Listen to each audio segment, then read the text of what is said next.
Bismillahirrahmanirrahim. Assalamualaikum warahmatullahi ta'ala wabarakatuh. Alhamdulillahi rabbil alamin. Wa bihi nasta'in ala umuri dunya waddin. Wassalatu wassalamu ala sayyidina Muhammadin asyrafil khalqi wal mursalin wa ala alihi wa sahbihi ajma'in. Subhanaka la ilma lana illa ma 'allamtana innaka antal alimul hakim. Rabbi shrah lana sudurana wa yassir lana umurana wahlul 'uqdatam min alsinatina yafqahu aqwalana. Rabbana yassirna wa la tu'assir 'alaina ya karim. Ila hadratin Nabi Muhammad Mustafa sallallahu alaihi wasallam وعلى آله وأصحابه الكرام التابعين وتابع التابعين ومن تبعهم بإحسان إلى يوم الدين. وخصوصا لمؤلف هذا الكتاب شيخ رؤوف نور الأبحري ومشايخنا أجمعين ووالدنا الفاتحة. أعوذ بالله من الشيطان الرجيم. بسم الله الرحمن الرحيم. الحمد لله رب العالمين الرحمن الرحيم مالك يوم الدين إياك نعبد وإياك نستعين اهدنا الصراط المستقيم صراط الذين أنعمت عليهم غير المغضوب عليهم ولا الضالين. Kita sampai pada musawarah kita ringkasan. Minggu lepas kita tak dapat buat kuliah sebab kami berada di Pahang, berada di Jalan Tun Pahang. Ini kita sambung lagi musawarah 3 bulan. Dia tak ada tak?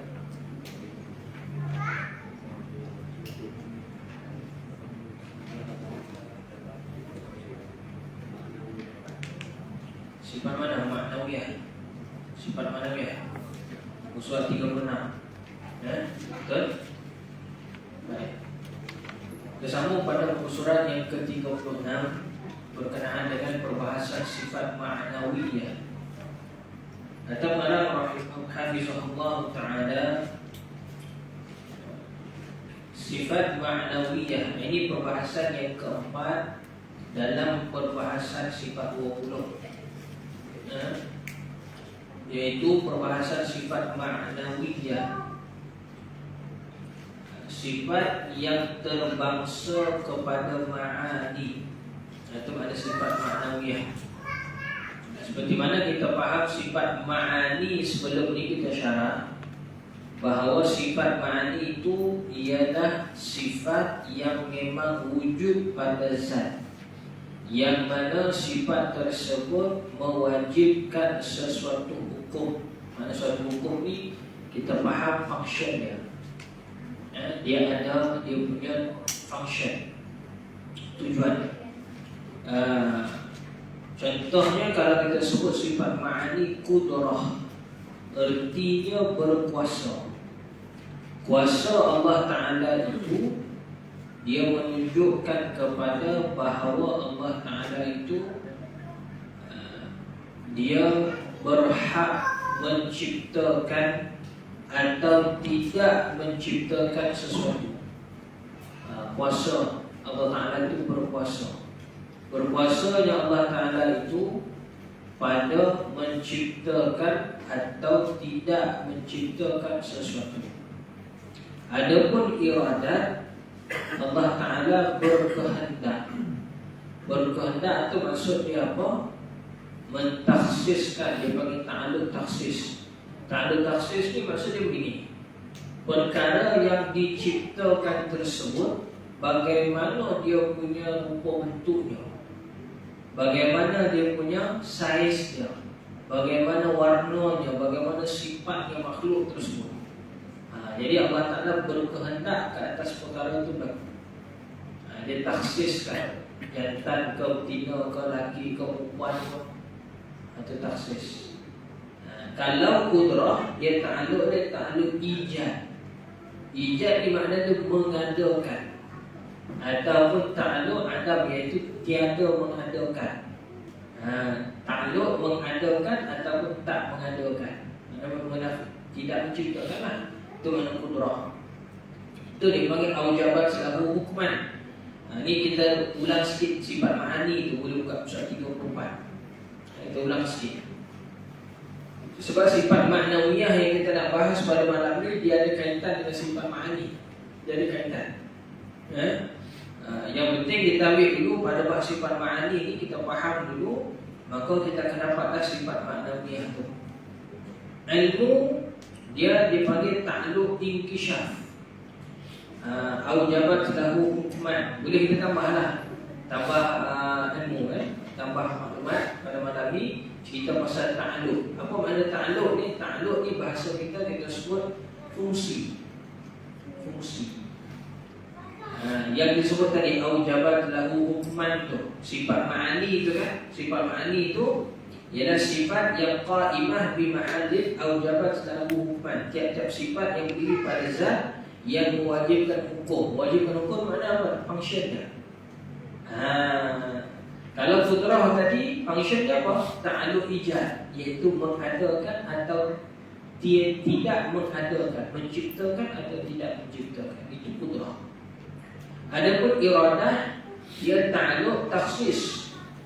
Ciptakan tu macam mana dia punya pengkhususan benda tu, ciri-ciri benda tu. Ciri-ciri satu makhluk yang Allah ciptakan tu. Allah Ta'ala kehendak bagaimana bentuknya. Ta'aluk taksis dia panggil. Ilmu ta'aluk inkishaf, iaitu inkishaf ni maksud apa? Membuka, menyelak ataupun memberi petunjuk. Ada ta'aluk ilmu. Hayat ni dia tak ada ta'aluk. Sebab apa tak ada ta'aluk? Sebab memang tidak perlu kepada ta'aluk. Allah Ta'ala itu hidup dia sendiri. Adapun makhluk ni dihidupkan. Sebab itu ada juga sebahagian makhluk yang tidak bernyawa, ada sebahagian yang bernyawa. Itu semuanya atas kehendak Allah Ta'ala, atas iradah Allah Ta'ala sebenarnya. Dan keempat-empat sifat ni tadi dia saling kait mengait. Allah Ta'ala menjadikan sesuatu kerana dia itu kudrah, berkuasa. Dan kudrah Allah Ta'ala ini bersepakat, maknanya seiring dengan kehendak dia. Apa sahaja Allah Ta'ala kehendak jadi. Allah Ta'ala kehendak tak jadi, benda itu tak jadi. Tidak ada yang Allah Ta'ala tak kehendak tapi benda itu jadi. Mustahil. Mustahil. Jadi dia saling kait-mengait. Dan kehendak dan kuasa Allah Ta'ala tadi, dia dalam ilmunya, maknanya dalam pengetahuan Allah. Tak ada tiba-tiba ada satu makhluk yang Allah Ta'ala jadikan, tapi Allah Ta'ala tak tahu dia jadikan benda tu. Lupa, dia aku jadikan. Kita makhluk tu, kita memang banyak lupa. Kadang-kadang kita dah beli dah. Contoh, minta maaf kan, dah beli dah menyapu kat rumah, lupa tak ada simpan mana, pergi beli lagi yang baru. Balik ke rumah nak pergi kan, buka kat dalam stok, ada dalam tu punya. Kita terlupa. Padahal ada dah. Itu makhluk. Allah Ta'ala tidak. Dia cipta benda sesuatu, dia tak ciptakan satu benda, semua tu tergantung pada ilmu dia, ada dalam pengetahuan dia. Tak ada yang terlepas. Dan semuanya itu ialah membuktikan bahawa Allah Ta'ala itu maha hidup. Kalau dia mati, semua benda pun takkan terjadi. Itu dia panggil hubung kait antara empat sifat ni. Empat sifat ni dia saling kait-mengait. Kait-mengait antara satu sama lain. Kemudian kita tengok yang kelima, dalam sifat ma'ani ni sama. Maksud 3-4 ni kita ulang kaji sikit. Sebab minggu lepas kita tak ada kelas, minggu sebelum tu dia ada. Jadi takut lupa lah. Jadi kita ulang kaji balik sikit. Yang kelima sama', iaitu Allah Ta'ala itu mendengar. Mendengar Allah Ta'ala tanpa menggunakan telinga. Ini pun sama pun tak boleh inkishaf juga pada ilmu. Basar, melihat Allah Ta'ala itu tanpa menggunakan mata. Kalam, iaitu Allah Ta'ala itu berkata-kata tanpa menggunakan lidah, suara, gelombang, huruf dan sebagainya. Ini menunjukkan kehebatan Allah Subhanahu Wa Ta'ala. Ketujuh sifat ini tadi, dia menunjukkan bahawa Allah Ta'ala itu maha hebat. Walau kata kita nak buat banding dengan makhluk sekalipun, seolah-olah kita kata makhluk itu mendengar. Tapi mendengarnya makhluk menggunakan alat, melihatnya makhluk menggunakan alat, berkata-katanya makhluk itu tadi, cakapnya makhluk itu menggunakan alat. Adapun Allah Ta'ala dia tidak memerlukan kepada alat-alat dan juga bantuan. Itu menunjukkan kehebatan. Dan sifat ma'ani ini juga menunjukkan kepada kehebatan Allah Subhanahu Wa Ta'ala. Baik. Maksud kenyataan tiap-tiap sifat yang berdiri pada zat itu ialah sifat yang tidak sekali-kali berpisah. Maksud 35. Tidak sekali-kali berpisah daripada zat. Sekira-kira kalau dibukakan penglihatan kita nanti di akhirat kelak, kita dapat melihat ke semua sifat ma'ani itu ada pada zat Allah Ta'ala. Di hari akhirat kita dapat melihat zat Allah Ta'ala, insyaAllah. Mudah-mudahan kita tergolong dalam golongan ahli syurga. Hanya ahli syurga sahaja yang dapat melihat zat Allah. Ahli neraka walaupun dia duduk di negeri akhirat nanti dia tidak dapat. Kenapa? Kerana mereka telah disibukkan dengan azab neraka. Sampai terlupa dah, sampai dah tak ingat dah, sampai dah tak terasa nikmat apa dah. Itu dahsyatnya neraka tu. Dahsyatnya neraka tu sampai tak ingat apa dah. Ingat supaya dimaafkan saja, itu saja pada ketika itu ahli neraka. Wa'iyyazubillah. Kita minta lindung dengan Allah Ta'ala daripada dicampakkan ke dalam api neraka, InsyaAllah. Baik. Maka apabila masuk ke dalam syurga, ahli syurga ni akan melihat zat Allah. Begitu juga sifat-sifat Allah Subhanahu Wa Ta'ala. Begitu juga sifat-sifat Allah Subhanahu Wa Ta'ala akan diperjelaskan, ditunjukkan kepada kita.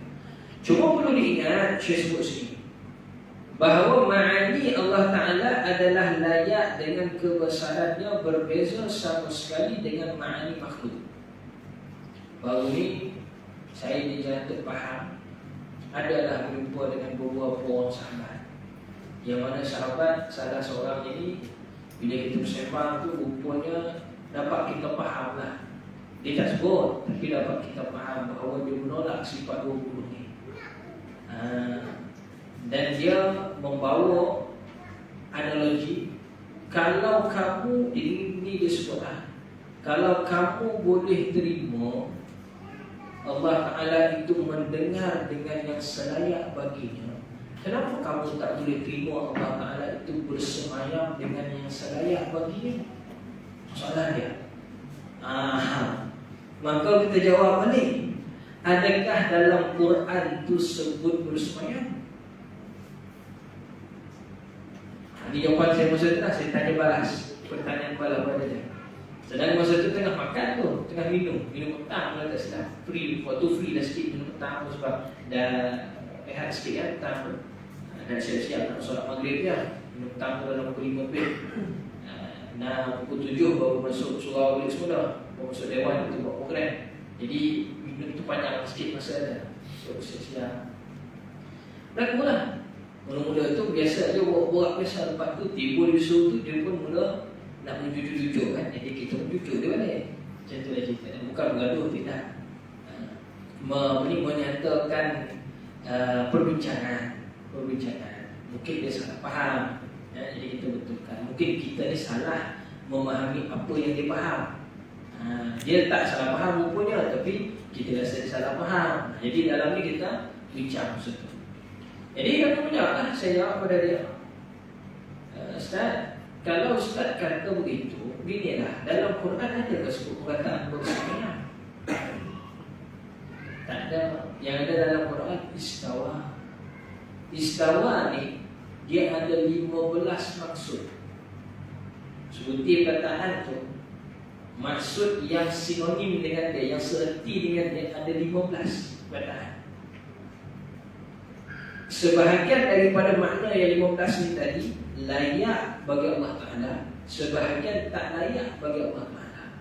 Isu dari Al-Quran tu Ar-Rahmanu 'alal 'arsy istawa. Dia cerita pasal sifat Allah Ta'ala, Tuhan yang Maha Pemurah, istawa di arsy. Istawa tu nak terjemah apa? Nak tafsirkan apa? Macam mana cara nak faham? Maka kaedah ulama kita, Syekh Rahmatullahi, ulama ahli sunnah kita, dia ada menerima dua kaedah, dua cara penafsiran pada ayat ini tadi. Pertama, tak perlu kita bahas, tak perlu kita syarah, istiwa. Tak perlu terjemah, tak perlu ahli bahasa, tak perlu. Istawa. Begitulah ayat Quran yang istawa, begitu jugalah kita masuk istawa.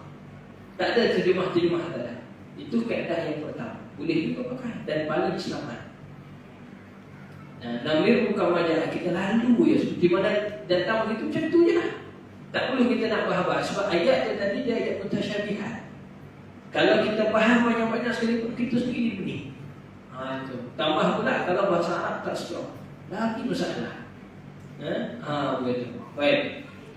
Kaedah yang kedua yang dipelopori oleh Imam Hasan Asy'ari dan juga Imam Mansur Maturidi. Ulama kita mazhab kita, Syekh Rahmatullahi, ditafsirkan ayat tu, ditakwilkan, bahasa lain ialah tafsir. Takwil ni bahasa lain ialah tafsir. Maksud disyarahkan menggunakan kaedah bahasa, menggunakan kaedah huruf, menggunakan banyak kaedah lah. Tak ada kaedah bahasa itu yang paling familiar kita pakai. Tujuan tafsir itu, maksudnya mensyarahkan ayat itu, tujuan dia ialah supaya menghilangkan syahwa sangka dalam hati orang. Maknanya menghilangkan salah faham. Dan isu kita sekarang dalam masyarakat kita, majoritinya bukannya kuat bahasa Arab. Kita bukannya bangsa Arab yang memang cakap bahasa Arab tu fluent, full swing. Dan tak ada anak ente, tak ada anak ente unta, tak ada. Dia cakap tu macam mana kita cakap bahasa Melayu tu, macam itulah dia cakap bahasa Arab. Fusha, fasih lagi. Malah orang Arab yang ada zaman sekarang ni pun tak sefasih zaman Nabi. Sebab bahasa mereka dah berlaku campur. Dan kita bahasa Melayu. Bahasa Melayu kita zaman Syekh Abdul Qadir Madini punya bahasa Melayu sama tak dengan yang kita punya sekarang? Tak sama lah. Walhal baru 20 tahun. Bahasa Melayu tapi slang perkataan. Adapun kami sekabat, ada tak orang cakap macam ni? Pergi ke Bagan, ada tak lagi cakap ni? Tak ada lagi kan? Sekabat tu maksudnya sekeluarga. Pergi ke Bagan, Bagan tu maknanya bandar. Ada lagi tak kita cakap maksud itu? Tak ada lagi. Tak ada tak? Itu bahasa Melayu tu, bukan bahasa orang asli. Bukan bahasa orang asli, suku Semai dan Kun ke, negeri tu, bukan. Itu bahasa Melayu. Tapi ada lagi tak yang cakap dia lagi macam tu? Tak ada. Maksudnya dah campur. Dan penggunaan bahasa Melayu kita harian pun ada dah campur dengan bahasa Inggeris. Betul ke tidak? Kadang-kadang kalau tak bunyi bahasa Inggeris tu, kita tak tahu perkataan Melayu dia apa. Tak boleh nak cakap. hang kat situ. Terpaksa juga kena bahasa Inggeris tu baru kita pun cakap. Betul tak? Sebab kita bahasa dah campur. Malah banyak pula kata-kata pinjam daripada bahasa lain dijadikan sebagai bahasa Melayu. Betul tak?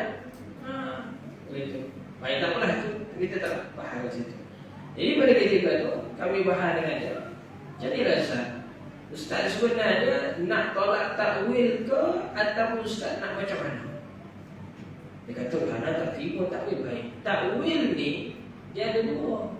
Ada takwil ijmali. Takwil ijmali tadi tu yang disebut tafwid tu, yang lalu je. Istawa, istawa, tak ada syarat-syarat. Kaedah ulama kita yang sekarang ni ialah takwil tafsir. Bahasa lain dia panggil tafsir, mensyarahkan ayat tu dengan kaedah bahasa. Maka dia guna kaedah bahasa. Tujuan dia apa? Untuk nak menghilangkan salah faham.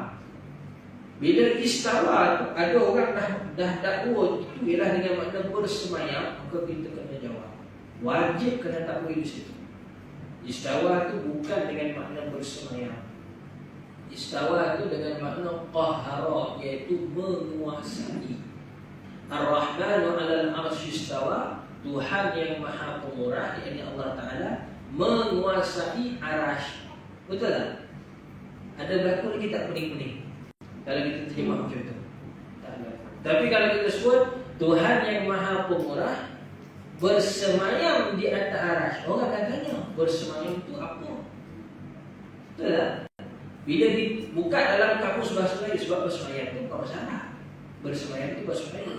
Buka dalam kamus bahasa Melayu, bersemayam itu maksudnya duduk di atas singgah sana. Orang akan tanya, takkan Allah Ta'ala duduk? Bila duduk, orang akan tanya pula, duduk yang macam mana? Bersila, duduk, sudah. Kan jadi makin pening. Sebab itu kaedah ulama kita sudah berjemaah tutup. Dia panggil kaedah saddu zara'i, menutup lubang-lubang yang boleh menjadinya lebih sesat. Tutup dari awal, sekat dari awal. Sebab itu ditafsirkan ayat itu tadi, istawa itu dengan makna qahara. Contoh dia lah, dia ada 15 makna, salah satu dia qahara. Yang layak lah Allah Ta'ala. Ada lagi yang lain, kita ambil satu itu pun dah faham. Qahara, iaitu apa? Menguasai. Jadi selamat. Orang pun tak pening. Contoh ayat lain, yadullah fawqa aydihim. Aku belajar bahasa Arab, yadul ni tangan. Aku pun terjemah, tangan Allah di atas tangan mereka. Sudah. Mulalah dalam fikiran, tangan. Sudah. Nanti jadi masalah. Jadi nak mengelakkan salah faham begitu, Allah Ta'ala ada tangan tu. Cara besar tangan Allah Ta'ala. Jadi panjang kan, jadi mengarut kan.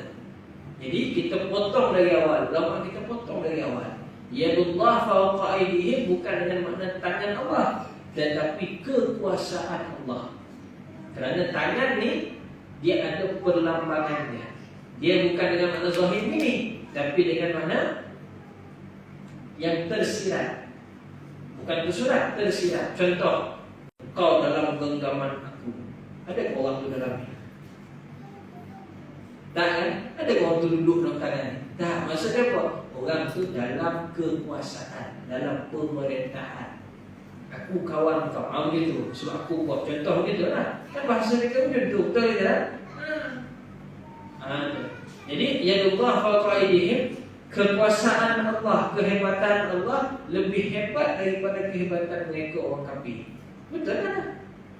Tu. Okey. Dan juga ayat-ayat yang lain. Begitu. Kemudian kita jawab. Sebabnya kan soalan yang Ustaz kita tadi kata apa? Kamu boleh terima, kamu boleh terima Allah Ta'ala itu mendengar yang layak baginya. Tetapi kenapa tak boleh terima yang bersemayam yang layak baginya? Jawapannya ialah, kami tanya balik dengan dia. Selepas kami tanya yang adakah Allah Ta'ala sebut semayam itu, dia tak dapat jawab. Kami tanya balik. Dalam Quran sebut mendengar itu ia dengan makna mendengar, dengan perkataan mendengar. Innahu huwas-sami'ul basir, mendengar, melihat. Allah Ta'ala sendiri yang menyatakan diri mendengar dan melihat. Adapun yang bersemayam tadi Allah Ta'ala tak sebut bersemayam. Yang disebut ialah dengan makna istawa, dengan perkataan istawa. yang boleh membawa 15 maksud. Istawa itu tadi. Adapun sami' mendengar, memang mendengar. Jadi tak ada kekeliruan di situ. Straight to the point. Innahu huwas sami'ul basir. Sesungguhnya Allah Ta'ala itu memang jelas dia tu maha mendengar, maha melihat. Jelas. Jadi straight to the point ayat tu. Bukannya macam Ar-Rahman 'ala al-'arsy istawa. Ayat tu dia tak straight. Dia ada mutasyabihat dia. Mutasyabihat maksudnya apa? Ada samar-samar maksud dia kat situ. Boleh nampak kan? Tapi kenapa pula adanya ayat mutasyabihat dalam Quran dan juga hadis? Apa hikmah? Hikmahnya menunjukkan keluasan ilmu dan ketinggian bahasa. Hikmah. Macam kita orang Melayu. Orang Melayu dulu kalau orang tua sekali pun adalah beberapa orang lagi kan, dia masih bercakap lagi. Dia tak cakap straight to the point. Dia bercakap dengan bahasa kiasan. Contoh, dia nampak orang baru datang kan, dia tanya, apa khabar? Dah ada rumah ke belum? Faham tak tu dah ada rumah ke belum? Apa dia nak tanya tu? Dia nak tanya dah kahwin ke belum? Tapi orang kita dah ada rumah, saya tak ada rumah lagi kan, saya tak beli. Allah, tak boleh cakap balik kau. Bahasa tu dia kena ada bahasa kiasan tu. Itulah menunjukkan ketinggian bahasa, adab dan budi pekerti. Ada ketamadunan, ada tamadun dia. Nampak kan? Bahasa budak Melayu kita sekarang, budak naik motor, mana ada dia buat kantun. Dua tiga kucing lari kan. Ni dua tiga budak naik motor dia. Betul itu. Tak ada langsung sense of language tu, tak ada langsung. Ada kuda naik motor. La haula wala quwwata illa billah. Contoh begitulah nama cerita dia. Kau faham baik. Kita balik tajuk kita tadi. Ini dari sudut macam bahasa, dari sudut mana takwil tu. Inilah maksud yang ulama sebutkan wujudun fi zihni wa fi kharij. Ada dalam fikiran dan ada juga di luar fikiran. Makna dia apa? Sifat ma'ani itu memang wujud. Kita boleh faham dalam fikiran kita, dan memang sifat itu sendiri pun memang wujud luar dari fikiran kita pun memang ada betul. Cumanya kita tak nampak lagi. Kita masih dihijar. Yang kita boleh nampak asal sifat, kesan sifat. Allah Ta'ala itu maha kuasa. Bukti dia ni ada. Sekalian makhluk ni kesan sifat dia bagi. Kesan sifat. Allah Ta'ala tu ada sifat kudrah, kuasa. Apa bukti kata dia ada kuasa ni? Adanya makhluk ni, dia mengetahui, dia mendengar, dia melihat sebagainya. Apa bukti dia ni? Sekalian makhluk ni ada. Ada bagi asal sifat. Bukti juga tu boleh juga jadi nanti. Tapi kita nak tengok mendengar tu betul. Macam mana mendengar bentuk mendengar Allah Ta'ala? Itu kita tak boleh dah tengok. Sebab bukan tempatnya. Dunia ni ialah darul hijab, ialah tempat ditutup. Banyak benda ditutup kepada kita datang ke bumi. Antara contoh kita ni ditutup, belakang dinding ni tak ada apa. Tahu tak tuan? Belakang dinding ni, tak jauh lah, belakang dinding ni pun kita tak tahu ada apa. Whiteboard ni, belakangnya ada whiteboard. Tahu tak belakangnya ada whiteboard? Tak ada, tak tahu. Belakang whiteboard ni, ada satu di whiteboard. Kan dia tak tahu. Nampak tak? Belakang ni je. Betul kan tidak? Ada yang tahu, dia tak tahu. Kalau yang tahu pun belakang, whiteboard belakang pun dia tulis. Nampak tak? Itu maksudnya dalam hijab, tempat ditutup. Banyak benda kita ditutup. Di akhirat nanti insya-Allah ada terbuka habis.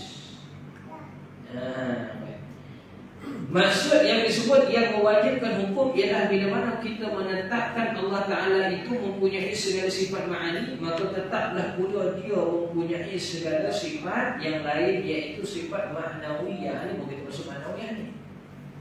Allah Ta'ala itu adanya ma'ani qudrah, maka sahlah dia itu kaunuhu qadiran. Maka tetap Allah Ta'ala itu dia kuasa, maka dia itu keadaan yang berkuasa. Sifat ma'ani ni dia cerita berkenaan dengan keadaan. Halun. Tengok sifat ma'ani. Sifat ma'nawiyah. Sifat ma'ani tadi wujudi. Sifat ma'nawiyah ni ialah sifat yang bangsa halun. Hal ni makna dia apa? Tengok dia punya terjemahan surat 36. Al-halus sabitatu ataupun al-halus sabitu lizati madamatiz zatu mu'allalatan bi'illati. Suatu keadaan yang tetap bagi zat selama mana adanya zat itu dikeranakan dengan kerana sesuatu. Sesuatu kerana itu maksud apa? Adanya Allah Ta'ala itu bersifat ma'ani, maka sahlah dia itu bersifat ma'nawiyah. Itu maksudnya. Contoh dia, adanya Allah Ta'ala itu bersifat dengan sifat iradah, berkehendak, maka sah kita kata Allah Ta'ala itu yang berkehendak. Maka yang berkehendak itu menunjukkan keadaan. Itulah ma'nawiyah. Dia faham tak ya? Sampai sekarang itu boleh? Boleh Masih dilayankan lagi? Aku terbang balik Kedah, kau nak tahu Kedah sekarang ni tengah buat pesta ni. Akan jelajah apa? Aspirasi keluarga Malaysia JEKM tu di Kedah sekarang ni. Baru semalam semalam berasmian oleh Perdana Menteri. Semalam petang semalam. Baik, kita tengok kat sini. Misalnya apabila dikatakan kaummu qadiran, hal keadaan Allah Ta'ala itu yang berkuasa, iaitu keadaan berkuasa yang tetap bagi zat Allah Ta'ala itu, dan tidak sekali-kali berpisah dengan zat yang lain daripada sifat kudrah. Mana kudrah ni satu sifat yang berkuasa, mana kudrat kuasa satu sifat. Yang berkuasa, keadaan yang berkuasa itu satu sifat lain. Nampak? Dia bukan satu sifat yang sama, tapi dia dua sifat yang berbeza. Yang ni sifat, yang ni ialah keadaan kepada sifat. Masih dikira sifat juga. Nampak? Maknanya dia kan maknawi. Maka di sini kita memahami sifat ma'ani adalah bukan ma'nawiyah, sebabnya kudrah ertinya berkuasa, sedangkan qauluhu qadiran bererti berkeadaan berkuasa. Hal keadaan berkuasa ada yang berbeza. Berkuasa adalah sesuatu perkara lain, keadaan berkuasa adalah suatu perkara yang lain. Nampak? Misal yang lain untuk memudahkan faham begini. Kita tengok misal contoh yang syubhat. Misal ni dia bukan misal Allah Ta'ala, tapi ni makhluk. Cuma boleh kita buat banding nak senang faham istilah tu. Seorang yang berharta adalah berlainan daripada seorang yang berkeadaan berharta. Sama tak orang yang kaya dengan berkeadaan kaya? Sama tak? Orang kaya dengan orang yang berkeadaan kaya. Ada beza. Kenapa? Kerana orang yang mempunyai banyak harta boleh jadi dia tidak pandai menguruskan hartanya. Seperti contoh anak yatim dari ibu bapa yang kaya. Siapa yang kaya tu? Ibu bapa tu. Tapi anak tu dicerita berkeadaan kaya, tapi bukan duit dia. Nampak tak? Contoh kita tengok lagi. Syarah lagi. Sebaliknya sifat keadaan berharta membawa orang yang berharta itu bertambah kaya dan elok pengurusannya. Maka berlainan sifat ma'ani dan ma'nawiyah Allah Ta'ala hendaklah difahami baik-baik. Berkeadaan kaya, kadang-kadang gajinya RM1,000 je sebulan, tapi dia pandai menguruskan, nampak dia lebih kaya daripada orang duit berjuta. Orang duit berjuta ni kaya. Berkeadaan kaya ialah orang yang pandai menguruskan kekayaan. Itu dua benda yang berbeza. Dia tak sama. Boleh buat contoh itulah untuk ma'ani dan juga ma'nawi. Ma'ani memang dengar tu memang betul lah daripada Tuhan. Kalau ma'nawi sami'an keadaan mendengar. Ada dua benda yang berbeza, dua sifat yang berbeza. Maksud dikarenakan dengan suatu kerana, kan atas tadi kan tak boleh batah kan? Batah balik ni syarah ni satu-satu keadaan, satu apa tu maksud tu. Ialah adanya sifat ma'nawiyah disebabkan adanya sifat ma'ani seperti kaunuhu qadirah dikarenakan adanya kudrah, kaunuhu muridan dikarenakan ada iradah.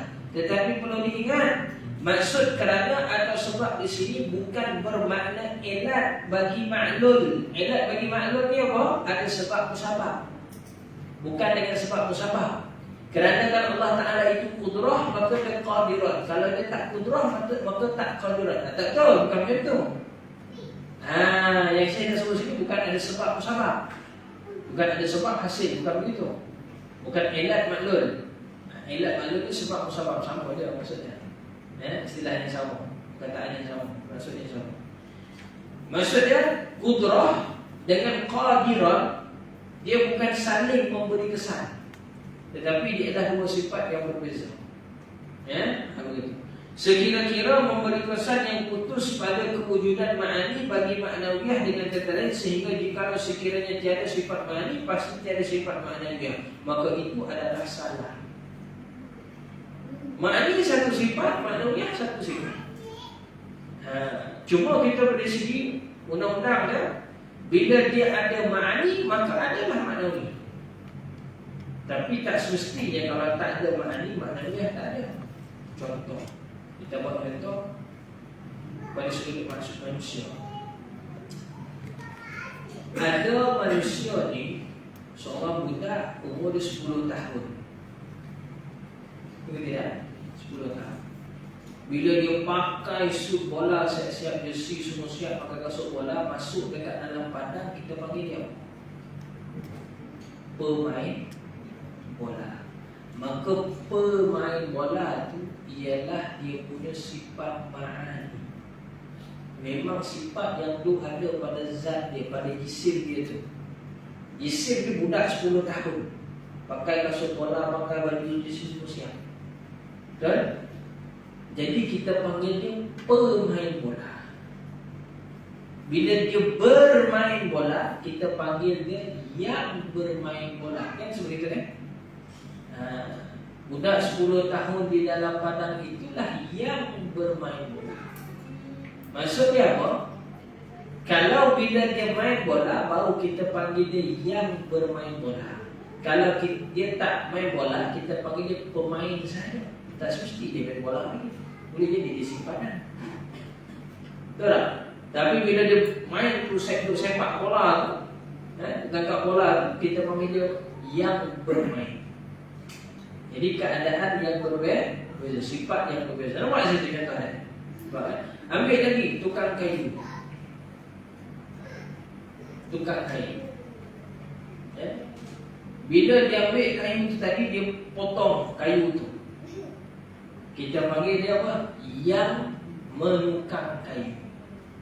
Dan dia tu sendiri ialah tukang kayu. Dia bersifat dengan tukang kayu. Tapi kalau tukang kayu ni tadi duduk pergi bandar, masuk dekat hujana, adakah kita panggil dia yang menukang kayu? Tak, kita panggil dia yang berjalan di hujana. Walaupun kerja dia asal sifat dia ialah tukang kayu. Faham tak tu? Jadi dia dua yang berbeza. Tak semestinya bila dia tukang kayu, mesti dia jadi penukang kayu. Kerja dia tak boleh buat, tak semesti. Itu maksud dia tu. Boleh tak? Pengajar, bahasa dia kita panggil guru. Tapi sebut guru macam tu kan tak nampak sangat. Dia sebut pengajar. Itu sifat dia. Guru tu jisim orang tu. Yang mengajar, apabila guru tu masuk dekat dalam kelas, dia mengajar. Kita panggil dia yang mengajar. Betul, pengajar yang mengajar. Faham Tapi bila dia duduk kat dalam bilik, duduk ngopi, duduk sembang hari, contoh tak mahu sembang hari, semua kopi. Dia ngopi-ngopi contoh adakah kita panggil dia yang mengajar? Tak, kita panggil dia pengajar dia lah. Bahasa dia guru. Menampak dari situ? Nampak beza tak? Nampak beza. Begitulah lebih kurang kalau kita nak faham sifat ma'ani dan sifat ma'nawi. Dia bukan kerana kan dia tu guru mesti dia mengajar, tak semesti kadang guru buat kerja pentadbirannya. Contoh begitu. Faham tak? Pejuang, bahasa lain kita panggil askar. Pejuang. Bila kita sebut dia yang berjuang, bila dia angkat senjata dia pergi lawan. Kalau dia duduk latih dia dekat lelaki, manakah kita panggil dia yang berjuang? Tak, kita panggil dia pejuang je lah. Askar. Begitu. Dia faham kan? Nampak boleh? Nak buat contoh lagi. Pemandu dengan yang memandu. Tuan-tuan datang sini tadi mandu kereta kan? Sekarang ni boleh tak saya panggil tuan-tuan pemandu? Boleh lah. Tapi boleh tak saya panggil yang memandu? Tak boleh lah, bukan mandu pun sekarang. Betul? Itu contoh. Baik. Selesai situ. Tengok lagi sebelah. Maksud kerana di sini hanyalah atas jalan berlaziman, yakni lanjutan sahaja. Lazimlah adanya maknawiyah, ada ma'ani, dan begitu juga ada makna dan maknawiyah. Padahal kedua-dua jenis sifat ini tetaplah ada pada hak Allah Ta'ala. Hikmah dikaitkan sifat ma'ani kepada maknawiyah itu adalah untuk menguatkan dalil akli bagi sifat maknawiyah. Kerana segala dalil sifat maknawiyah adalah juga dalil sifat ma'ani. Di hikmah dia saling berkait itu ialah untuk apa? Hujah dalil. Hujah dalil je. Kita tengok sifat maknawiyah ni ada 7. Kaunuhu qadiran artinya yang berkuasa, muridan yang berkehendak ataupun mengkehendaki, aliman yang mengetahui, hayyan yang hidup, sami'an yang mendengar, basiran yang melihat, mutakalliman yang berkata-kata. Kenapa berkata-kata? Kerana dia mutakallim, bersifat dengan sifat berkata. Sebab tu kalau macam saya sendiri secara peribadi lebih mengikut kepada turuk Syekh Wan Ismail bin Wan Abdul Qadir Fatani. Dia panggil turuk Pak Dail. Turuk Pak Dail dalam menterjemahkan ma'ani dan maknawiyah. Dia terjemah saja, bukan menafikan sifat tu. Sifat tu tak ada, cuma dia terjemah saja yang lebih laras dengan bahasa Melayu. Baik. Sifat ma'ani, contoh dia kita sebut sama. Tadi kan sama, ini sifat ma'ani, surat 34 tadi. Sama, iaitu yang kelima tu kan. Diterjemah situ dengan makna apa? Mendengar. Mana-mana buku kitab pun memang diterjemah dengan mendengar. Tetapi kalau ikut laras bahasa Melayu kita betul, mendengar itu sifat ke perbuatan? Men yang tambah dengan men di depan, mendengar, melihat, berkata-kata. Sebenarnya perkataan itu menunjukkan kepada perbuatan ke kepada sifat? Adjektif ke verb? Ke adverb? Sudah. Lain lagi ke adverb kan? Jadi kalau lebih mahir lah bahasa Inggeris tu, saya tak main kan. Ini kita sebut laras bahasa Melayu. Mendengar itu sebenarnya sifat ke perbuatan? Sebenarnya perbuatan. Yang nak diterjemah sini sifat. Betul? Adakah af'al dengan sifat benda yang sama? Beza. Tapi dia saling berkait lah. Memang saling berkait pun, sebabnya zatnya sama, itu zat Allah Ta'ala. Tetapi bila kita nak terjemah ini cerita terjemahan, bukan cerita sifat. Sifat memang ada. Sama, okey, memanglah mendengar. Tapi terjemahan mendengar itu sebenarnya adakah lebih tepat dengan laras bahasa Melayu kita ataupun kurang tepat? Sebenarnya kurang tepat. Sebab tu Pak Dail, Syekh Wan Ismail Fatani, dia menterjemahkan sifat-sifat ma'ani yang musyad 34 tu. Kudrah dia terjemah bukan dengan makna berkuasa ataupun kuasa, tetapi dia terjemah dengan tambahan perkataannya, dengan tambahan perkataan pe. Ni per ni. Kenapa per di sini? Kerana per ni dia membezakan perbuatan dengan sifat. Bermain itu perbuatan, pemain sifat. Betul. Menukar kayu, memotong kayu itu perbuatan. Pemotong kayu, alat boleh juga dengan mana sifat kat situ. Nampak? Penukar kayu. Kalau bahasa Melayu kita lama dia sebut penukar. Sekarang ni dia ringkaskan jadi tukang kayu je. Carpenter kan, tukang kayu je. Tapi kalau betul terjemahan lama, kitab Melayu lama kita dulu, dia terjemah dengan penukang kayu. Pemain, pengajar, penulis. Apa lagi per? Itu semua menunjukkan kepada sifat. Sebab itu dia terjemah dengan per. Qudrah dia terjemah dengan berkuasa. Qadiran, yang maha berkuasa. Begitu. Mana keadaan yang berkuasa. Iradah dia terjemah dengan berkehendak. Dia bukan terjemah dengan berkehendak. Kerana bila ber itu dia menunjukkan kepada perbuatan. Dia terjemah dengan berkehendak. Ilmu dia tak terjemah dengan mengetahui. Kerana mengetahui itu perbuatan. Sekarang kita nak masukkan sifat. Bukan perbuatan, sifat.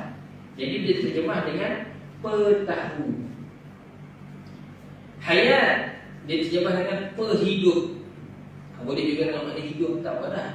Tapi kalau disebut menghidup, itu perbuatan. Sama dia tak terjemah dengan mendengar, tetapi dia terjemah dengan pendengar. Kalau pendengaran itu alat. Pendengar itu sifat. Pendengaran itu alat. Itu bahasa Melayu tu. Bukan bahasa UFO kan. Bahasa bangsa kita. Bahasa bangsa kita.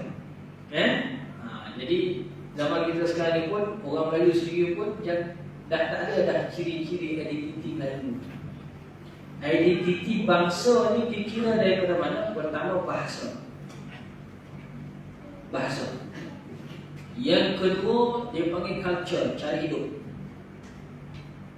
Kita nak kenal suatu bangsa tu, dia ada cara hidup sendiri. Dia lain style daripada orang yang lain, daripada suku yang lain, bangsa yang lain. Pertama bahasa. Yang kedua cara hidup. Yang ketiga ialah kepercayaan. Itu yang membezakan antara satu bangsa dengan satu bangsa. Kita orang Melayu beza tak dengan bangsa Arab? Beza? Beza lah. Macam mana kita nak tahu beza? Pertama bahasa itu jelas sangat menunjukkan perbezaan. Betul? Begitu. Baik. Terus basar dia sini terjemah dengan melihat, tapi padanya dia terjemah dengan perlihat. Dan kalam di sini terjemah dengan berkata-kata, itu menunjukkan perbuatan. Tetapi dia terjemah dengan perkata, terjemah dengan per, itu menunjukkan sifat. Ini pada kaedah terjemah sahaja. Lebih mudah kita nak faham. Macam mana nak faham dia begini. Macam mana kita nak kaitkan dengan sifat maknawiyah tadi.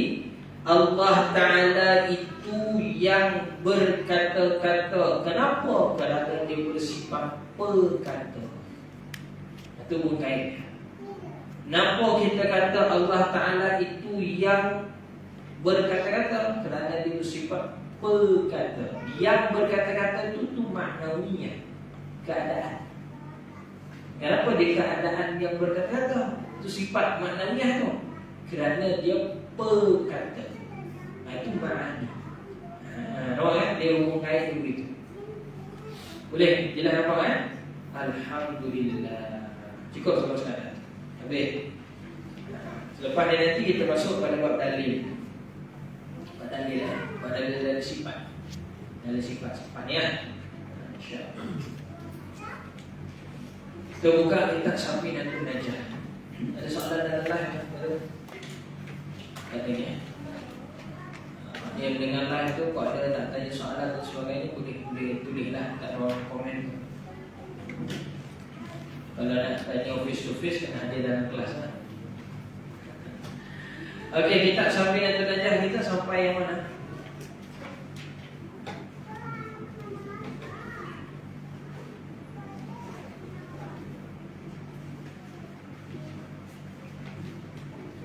Nah, siapa usah mana? Tajuk mana? Kita bekah kita. Ada yang tanda? Ya 2 minggu lepas punya.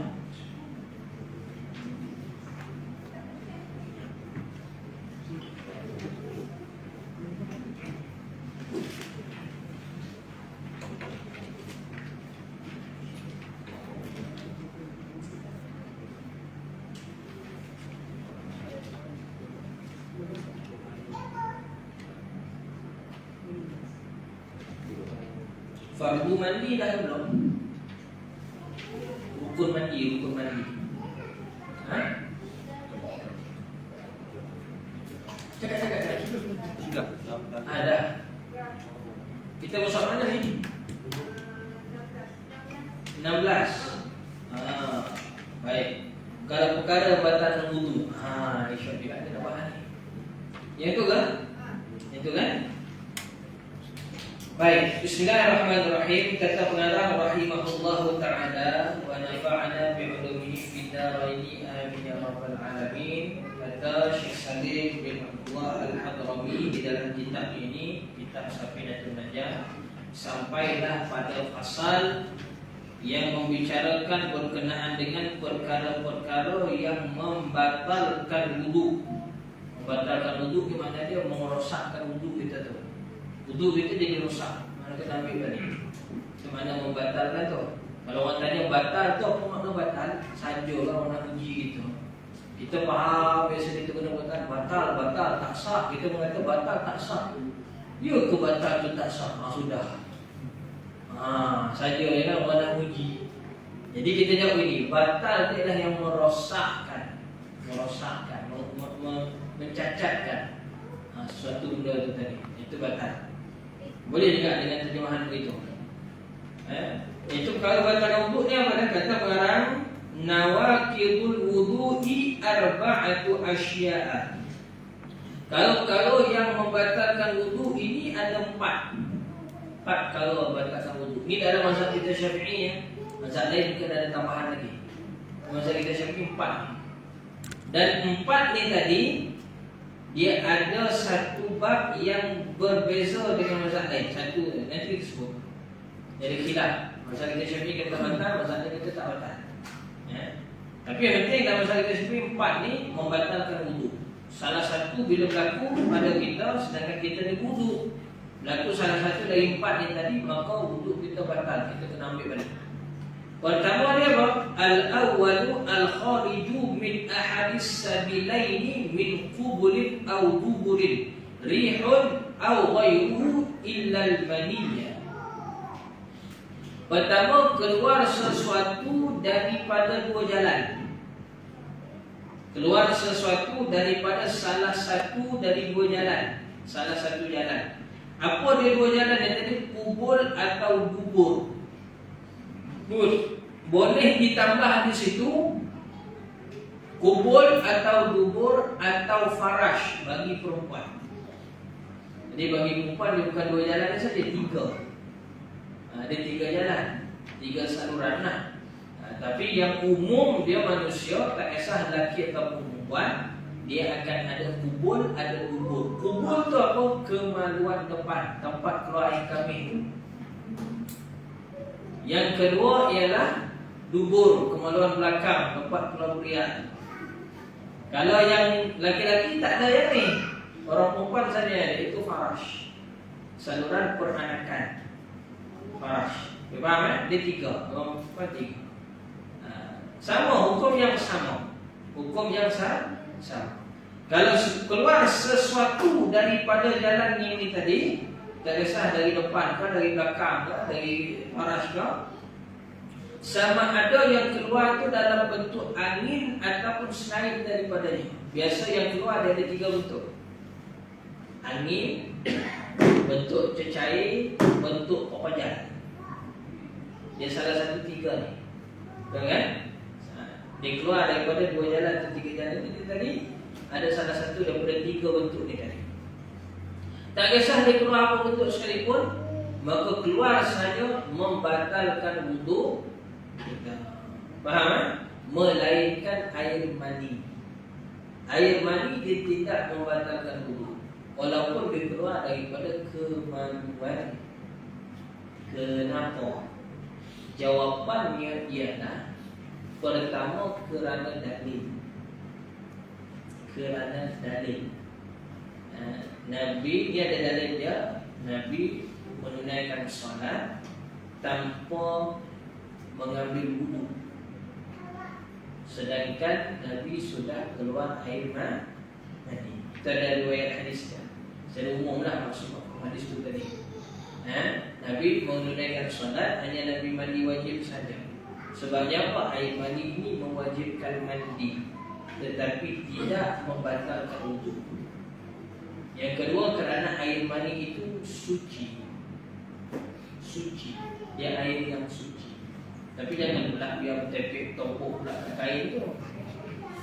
Itu jadi air pula, walaupun barang itu suci, tapi jadi air. Kan kena bahan satu Malaysia lah. Tambah pula sama sekali sama TikTok. Nak ambil kau. Contoh-contoh orang yang memang betul-betul memahami air mani itu suci. Dia bagi, nak ambil. Satu dunia tahu. Jangan, itu air. Memang kalau benda itu suci, tak perlu lah buat macam tu. Memalukan diri sendiri. Okay, baik. Allahumma salli ala sayyidina Muhammad. Melainkan air mani. Yang ketiga, kenapa? Kerana disyarah oleh para ulama, saluran air mani dia berbeza dengan saluran air kami daripada air kecil. Walaupun dia keluar pada lubang yang sama, hujung sama, tetapi saluran sebelah dalam itu berbeza. Saluran air mani dia bukan datang dari pundi kecil, tetapi air mani ini dia datang dari yakhruju min baini sulbi wat tara'ib. Dia keluar daripada tulang sulbi dan juga tara'ib. Tara'ib ni ialah 2 tulang punggung di bahagian perempuan yang dipanggil ovari. Kan orang perempuan punya kilang over, kilang talur perempuan tu, dia ada dia punya apa tu vagina aja dia panggil apa ni? Rahim. Rahim kan, kemudian ada saluran tepi tu. Itu tara'ib dia panggil. Yakhruju min baini sulbi wat tara'ib. Itu ialah air mani. Bagi orang lelaki, kita punya punca keluar dan adanya air mani ialah kerana adanya tulang sulbi. Bahasa kita panggil air sumsum, sumkakan. Itu siapa yang tak ada air sumsum ni, air mani dia biasa tak ada. Sebab dia tak ada hormon yang mencetus buat air mani itu kan. Melainkan Allah Ta'ala punya kehendak lain. Dan saluran dia di dalam zakat ataupun di dalam farah orang perempuan, air mani ini dia berbeza daripada saluran air kecil. Dia tak sama. Dia bukan satu saluran sama, tapi dia saluran yang berbeza, walaupun hujung dia sama. Boleh faham kan? Sebab itulah air mani dikira sebagai suci, air kencing dikira sebagai najis, kerana sumber punca keluar itu berbeza. Jalan dia pun, saluran dia pun berbeza-beza. Faham kan? Itu hikmah kenapa dalam mazhab Syafi'i mengatakan air mani tidak membatalkan wudu tetapi mewajibkan mandi. Kenapa mewajibkan mandi? Kerana dalil juga. Ada dalil. Boleh faham apa maksud kan? Yang penting keluar apa sahaja dari salah satu 2 jalan ni tadi, kumpul-kumpul. Kalau perempuan tambah satu di farah, maka semua membatalkan wudu melainkan air mani. Boleh faham kan? Nampak maksudnya kan? Walaupun yang keluar tu contohnya cacing, ya, batal tak wudu? Walaupun yang keluar tu ular,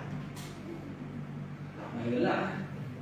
Ada orang kata orang Malaysia dia ambil wudu siap-siap kan? Orang pun buat dia tarik keluar daripada perut tu ular. Ada video dari YouTube Ustaz Roski Hasan, keluar daripada perut pakcik tu ular. Ular tiung tu yang biasa duduk kat sawah. Ada setengah tempat bagi ular katam tebu.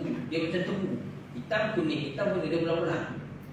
Ataupun banyak tempat bagi ular tiup, ular yang kat sawah. Bisa ular keluar daripada perut kecil. Itulah bentuk jin sihir itu.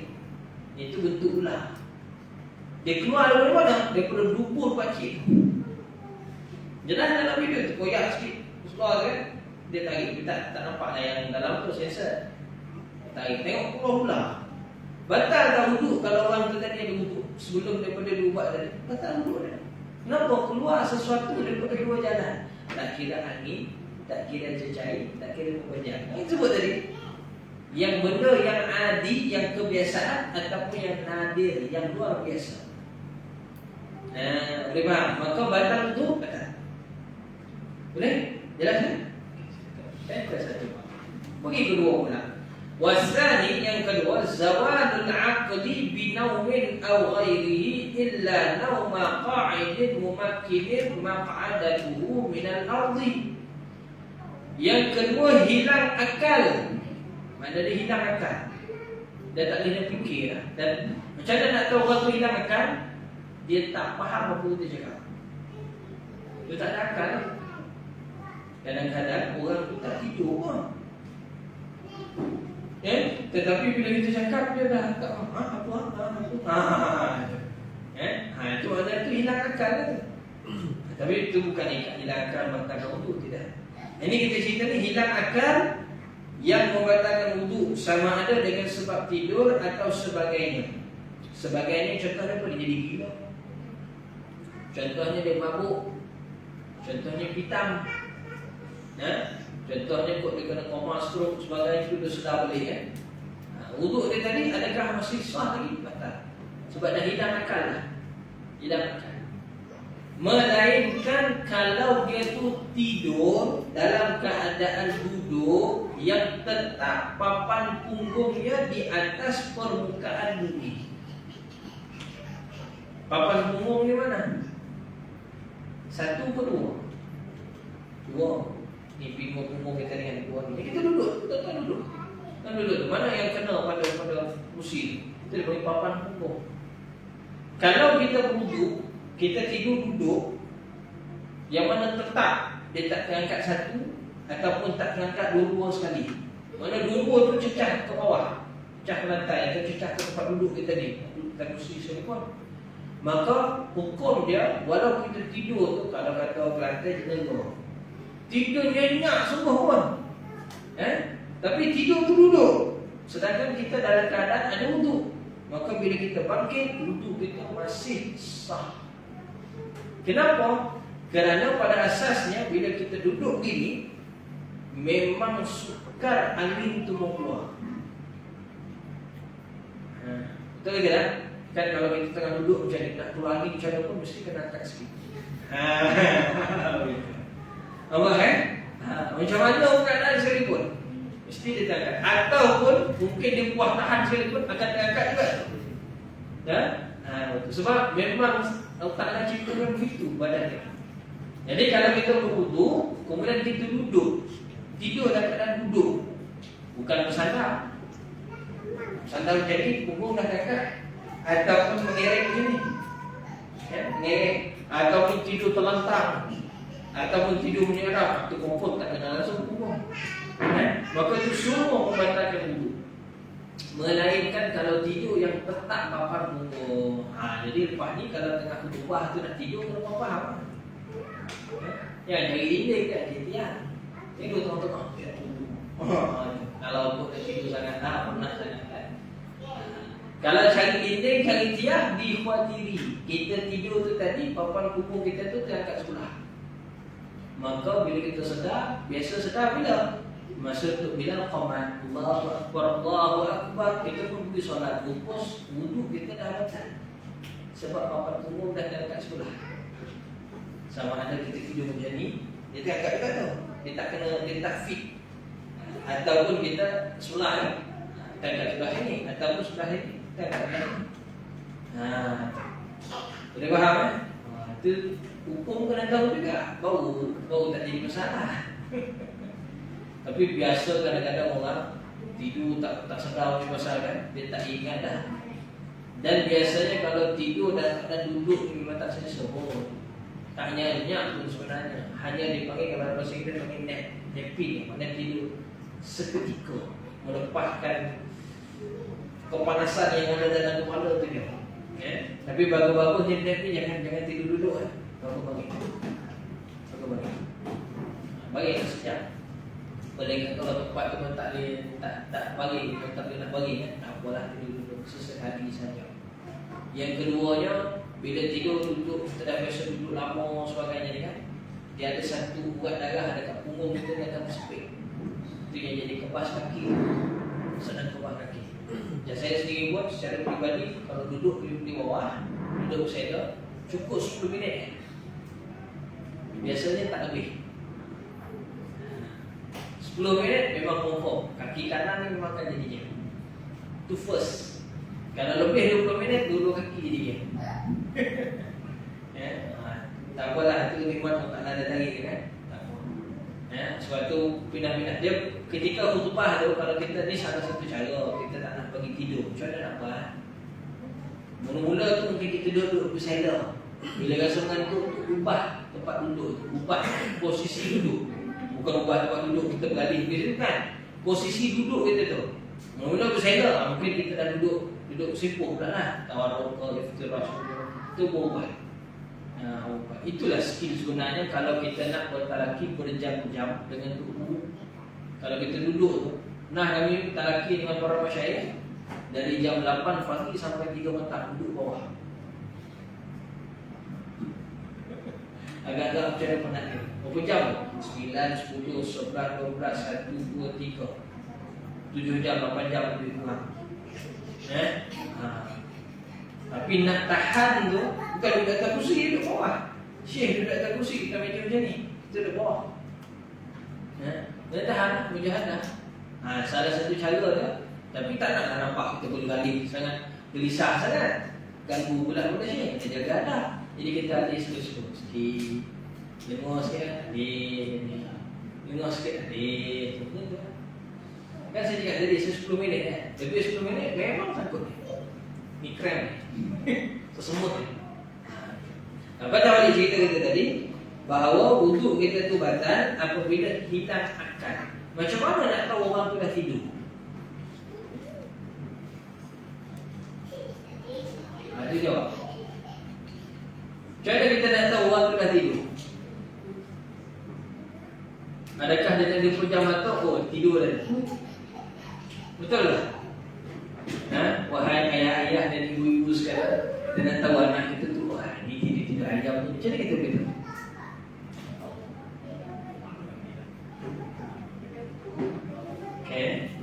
Kadang-kadang berdengkur tu dia buat-buat je. Tak semesti dia tidur, dia disadar. Macam Firauni kan dalam cerita apa tu? Penekam yang lampu apa? Kan bunyi dia bergeru gitu kan. Adakah itu dia tidur? Tak tidur tu. Tidur ni para ulama sebut macam mana kita nak tahu orang tu tidur? Apabila dia dah tak faham apa yang didengar. Walaupun mata tak tutup. Walaupun mata tak tutup, tapi apa kita cakap dia tak faham dah. Dia dengar suara kita tu, tapi dia tak faham dah buti suara kita tu. Apa kita cakap tu, buti perkataan kita cakap tu, dia tak faham dah. Itu orang tidur dia. Jadi dalam kelas ni, tak tahu dah. Bismillah.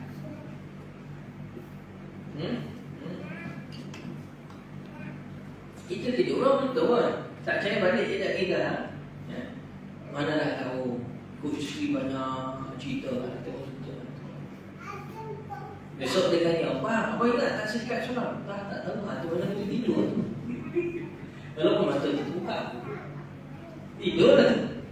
Contoh jawab ni bagi faham lah, tak hidup. Okey, asal isu yang ketiga. Yang ketiga, iltiqa'u basyaratai rajulin wa imra'atin kabiraini ajnabiyaini min ghairi ha'ilin bersentuhan kulit laki-laki dan perempuan yang ajnabi yang kedua-duanya dewasa tanpa berlapis. Dewasa yang dimaksud kat sini apa dia? Bermula dari mumayyiz. Itu dewasa. Maksud dia faham bahawa tu lelaki ni perempuan. Dia nak sentuh tak boleh sebenarnya. Bila dia dah tahu benda tu, maka tu dia kira dewasa. Kadang-kadang mungkin umur budak 6 tahun, 7 tahun, tapi kita dah cakap dekat dia, oh yang tu makcik tu kau tak boleh salam.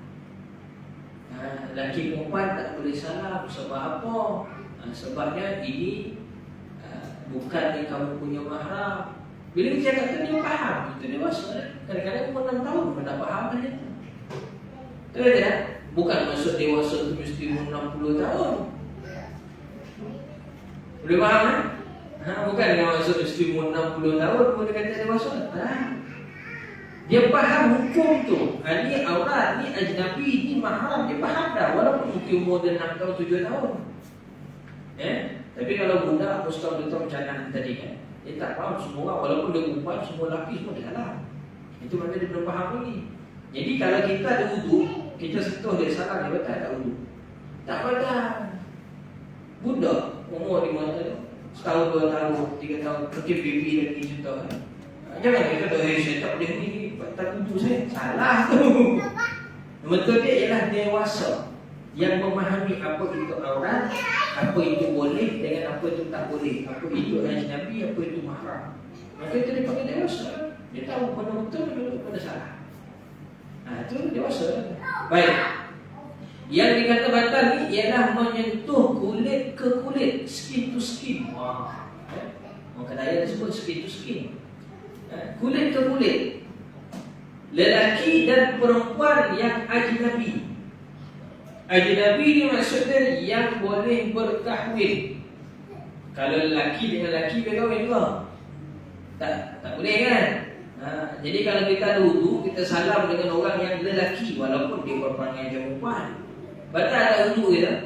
Tak batal. Begitu juga bagi orang perempuan. Walaupun dia tu ada wudu, dia bersentuh dengan orang perempuan yang berperangai lelaki. Ada yang panggil apa? Pinky. Dia salah bahasa apa kan? Dia salam contoh, bersentuh ke, pegang tak susu salam, mungkin pegang dan sebagainya. Tanpa lapik. Batal tak wudu? Tak batal kerana dia perempuan. Cuma dia berperangai lelaki saja. Beza kan? Okey, baik. Ajnabi ni iaitu yang boleh berkahwin. Yang boleh berkahwin. Lawan bagi ajnabi ni iaitu mahram. Ini nak kena faham tu balik. Hari raya biasa orang nak kahwin. Paling banyak sekali kita nak tengok orang yang bersalam dengan ajnabi adalah pada hari raya dan pada hari perayaan. Ada beza tak hari raya dan perayaan? Tadi pelajaran tadi kan? Okey, baik. Kita tengok mahram. Mahram ni ada berapa? Mahramun. Bukan muhrim. Muhrim orang pakai ihram boleh. Muhrim ialah orang yang berpakaian ihram. Ini kita sebut mahram. Mahram ni yang tak boleh berkahwin. Yang tak boleh berkahwin ni dia ada dua bahagian. Ada dua punca. Ada dua keadaan. Pertama dia panggil mahram muabbad. Dalam bahasa lain dia sebut selama-lamanya. Abadan selama-lamanya. Muabbad.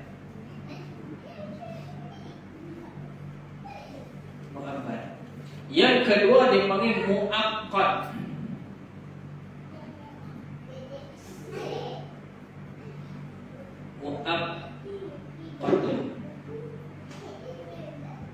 Muaqqad. Muaqqad ni maksudnya sementara.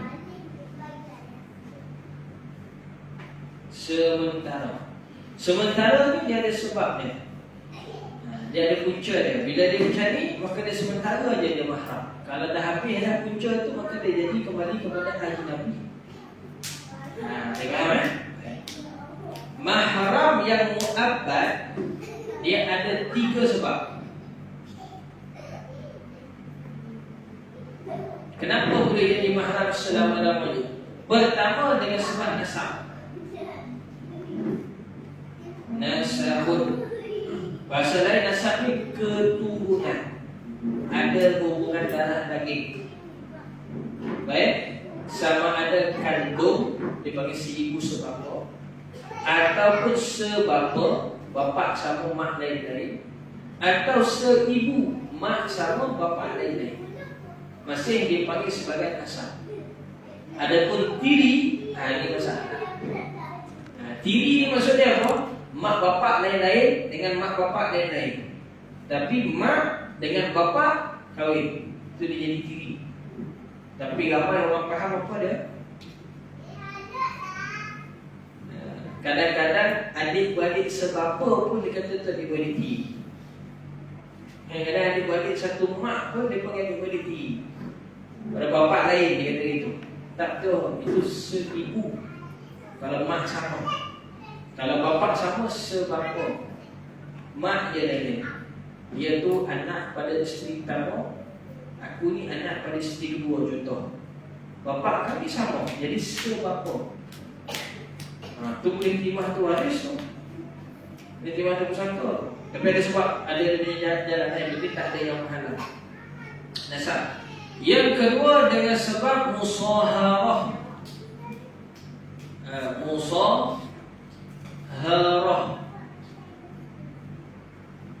Musaharah ni makna dia, kalau bahasa di Sundan dia panggil semanda. Kita faham semanda? Semanda ni perkahwinan. Bila berlaku perkahwinan, maka dia menjadi mahram selama-lamanya. Nanti kita ceritalah siapa dia tergolong dalam ni. Jadi, dari istilah dia dulu. Yang ketiga dengan sebab radha'ah. Radha' ataupun ridha'ah, boleh juga baca begitu. Radha'ah ni maksudnya apa? Susuan. Menyusu. Baik. Kita pergi pada satu-satu. Yang mahram selama dengan sebab nasab. Pertama, dia ke atas. Mak, kalau bagi orang lelaki lah, mak, nenek, moyang, onyang naik ke atas. Yang perempuan. Maka semua tu mahram dia. Dia salah tak ada masalah. Termasuk dengan adik-beradik nenek, adik-beradik mak. Yang adik-beradik itu lah. Dia panggil apa? Mak saudara. Kalau orang Kedah dia ada istilah tu. Mak saudara samping dengan mak saudara apa? Pak menakan betul dengan pak menakan sabit kan? Mak menakan begitu juga. Mak menakan betul dengan mak menakan sabit. Menakan sabit itu mana perkahwinan kan? Dia ipar kepada mak, ipar kepada bapa. Itu ke sini. Nanti kita cerita ya, banyak orang kat situ dah langkau lah. Yang penting adik-beradik mak, adik-beradik nenek saudara kan contoh. Yang ada hubungan darah kita dengan dia, maka itu ialah nasab. Mahram sebab nasab. Ya? Ataupun ke bawah, anak, cucu, cicit, termasuk anak saudara, ataupun di ke tepi, adik-beradik, anak adik kita, anak abang kita, anak kakak kita, cucu dia. Makcik kita sebut tadi, makcik, adik-beradik mak, adik-beradik bapa. Yang perempuan kan, kalau bagi orang lelaki lah. Kalau bagi orang perempuan pula, pakcik. Pakcik yang mana dia tu abang kepada mak, atau abang kepada bapa, tak kisah. Ataupun adik kepada mak, adik kepada bapa. Sama juga yang nenek saudara, datuk saudara, sama. Tak batal wuduk tu sebab nasab. Mahram dengan sebab nasab. Jadi balik gaya sebagainya, orang macam ni tak apa gitu salah. Orang macam tu perlu tak ada salah. Tak haram. Sebab tu nasab kita. Faham kan? Satu. Yang kedua sebab musaharah. Musaharah ni mertua. Mertua menantu. Aku terima nikahnya, maka mak dia tu jadi mak kita. Bapak dia tu bapak kita. Gitu. Jadi mahram. Salah tak apa tahu lah. Start daripada aku terima nikah dia. Ipar tak boleh. Ibadah muakkad sini. Sementara. Faham kan? Baik. Musaharah ni ialah ikatan perkahwinan. Senang faham dia, iaitu menantu dan juga mertua. Menantu dan mertua ada jadi mahram selama-lamanya dengan sebab akad nikah. Yang ketiga ialah radha'ah ataupun radha'ah, itu susuan. Adik-beradik susuan. Contoh kita buat yang lunasab begini. Ni kita buat contoh kita buat dia punya apa ni? Kita satu orang family. Bapa dia kita letaklah nama Ahmad. Ahmad ni kahwin dengan Fatimah. Ahmad dengan Fatimah dia kahwin, dapat anak. Satu anak nama dia Khalid. Satu anak nama dia Aminah. Aminah. Khalid ni disusukan oleh seorang perempuan nama dia Khadijah.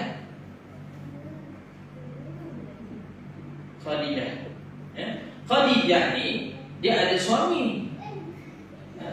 Ada suami. Nama suami dia kita katalah Mahmud. Nama suami dia Mahmud. Dia orang ni pula ada juga anak. Anak dia seorang nama dia Aisyah. Aisyah. Anak ni tadi Khalid kan?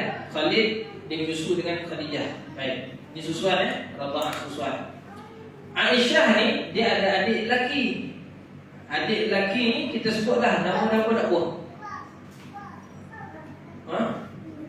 Apalah nama dia Ali. Contoh. Baik. Khalid ni dia menyusu dengan Khadijah. Tahu ke tidak? Maka Khadijah ni ibu susuan dia. Aisyah dan Ali jadi adik-beradik dia. Mahmud ni jadi bapa susuan. Faham tak ni? Faham kan? Nampak? Jadi Khalid satu hari dia nak kahwin dengan Aisyah. Boleh tak? Kenapa tak boleh? Ini nasab dia cerita sebagai adik-beradik susuan. Adik-beradik susuan ni mahram selama-lamanya.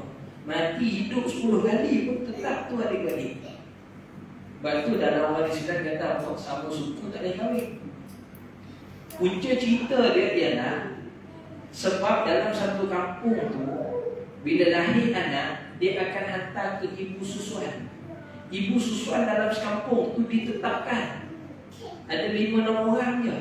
Jadi sekampung anak tadi susu dengan ibu yang sama. Sebab tu bila keturunan dia orang tak boleh kahwin sebab dia adik-beradik.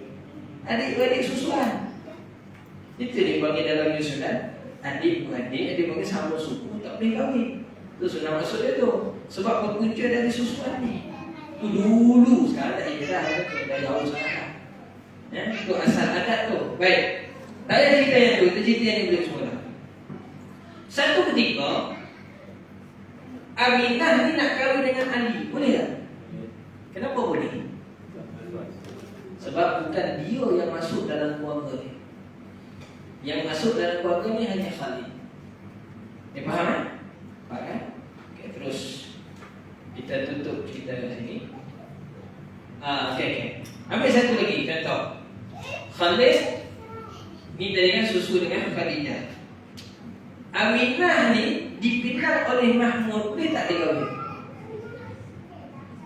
Bapa susuan si Khalid ni. Boleh tak Aminah kahwin dengan Mahmud? Boleh tak? Kenapa tak boleh?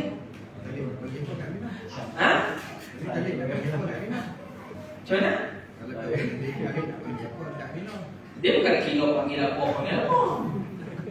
Keluarga 69 tak pernah panggil apa. Tapi sah tu hebat orang dia. Dia genius. Sebelum dia buat tu dia tanya dulu sebenarnya dia boleh buat keluarga 69 tu, keluarga tengah terbalik tu sah tu. Kahwin semua tu sah tu.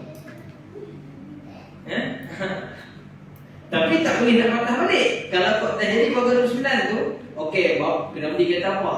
Bapak bagilah anak yang bini bapak tu pada saya. Tak boleh. Kan ada bapak kata tak boleh. Kenapa tak boleh?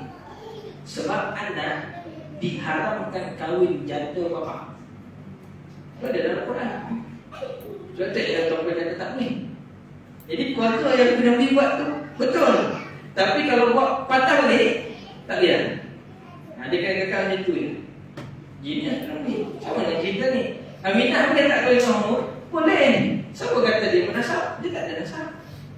Dia tak ada hubungan nasab. Dia tak ada hubungan perkahwinan. Tak ada. Dia tak ada hubungan susuan. Yang susu tu dia abang dia, bukan dia. Nampak? Ini dalam bab susuan ni tadi. Cuma dari sudut kita sebut tadi bab atas wudu ke? Maka kalau Khalid ni dia bersalaman dengan Khadijah, dia bersalaman dengan Aisyah, bukan tak wudu dia tak batal. Sebab ni adik-beradik susuan, ini ialah mak susuan dia. Begitu juga kalau terbalik. Kalau sebaliknya, contoh bukan Khalid, tetapi yang menyusu dengan Khadijah ni ialah Aminah. Aminah yang menyusu dengan Khadijah. Maka Khalid nak kahwin dengan Aisyah, boleh tak? Boleh. Sebab yang masuk dalam keluarga ni ialah Aminah. Kemudian Aminah nak kahwin dengan Ali, boleh? Tak boleh. Sebab dia dah jadi adik-beradik susuan. Sebab dia menyusu dengan Khadijah. Aminah nak kahwin dengan Mahmud, Ali tak boleh. Pom-pom kalau dalam belakang-belakang ni. Sebab ni bapak susuan dia, tak boleh. Ini dalam bab cerita maksud. Banyak lagi dia ada masalah nasab yang besar lagi. Itu banyaklah masalah dia. Baik. Faham bab sini? Yang kata tak batal wudu tu ialah kalau kita sentuh yang mahram mu'abbad. Kalau sentuh yang mahram mu'akkad, batal wudu. Dia sama macam ajnabi. Ini dalam bab wudu dan dalam bab bersalaman. Contoh yang termasuk dalam mu'akkad ni apa? Ipar kita. Kita kahwin dengan isteri. Isteri itu ada adik perempuan, ada kakak perempuan. Boleh tak kita bersalaman? Kakak tu tadi ataupun adik perempuan pada bini kita tadi. Yang lelaki kan? Boleh tak?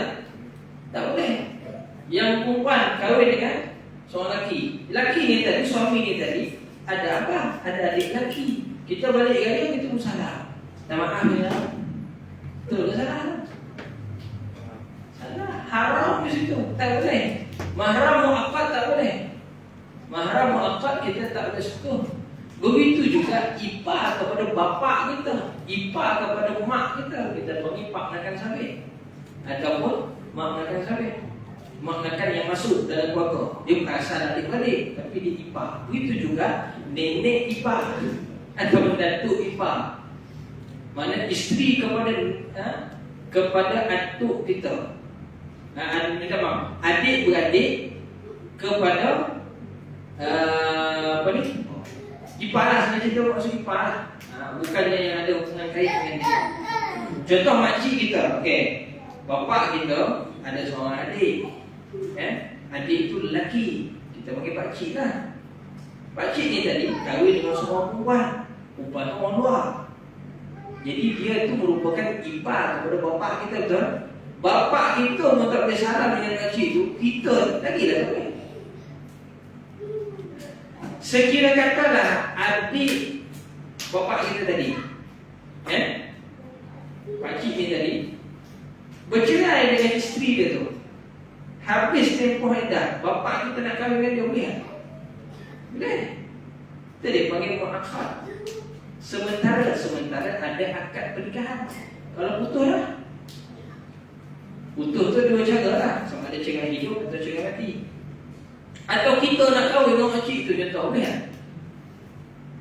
Janda kepada pakcik kita tadi, boleh tak? Boleh. Segi hukum pun boleh. Sebab tu kita nak salam dengan dia, tak boleh ketika dia dalam keadaan kita ni. Dia faham?